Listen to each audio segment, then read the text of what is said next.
Banjir rendam desa dan jalan lintas di Aceh Utara.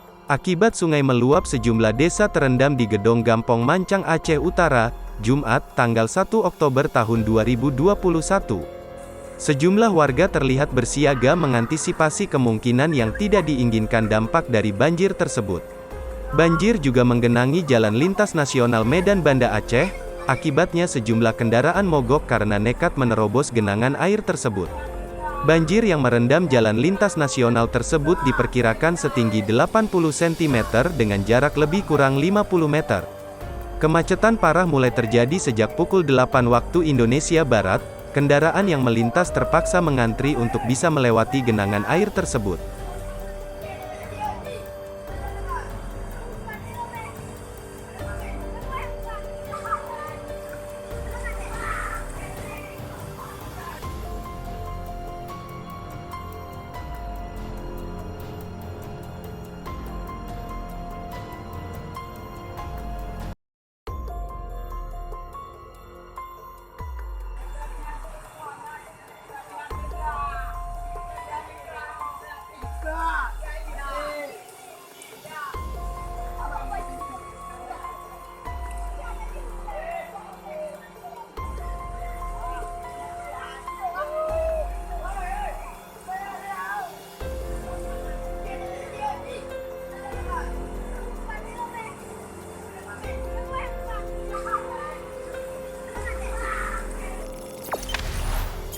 Jangan lupa subscribe, share, komen, dan like ya.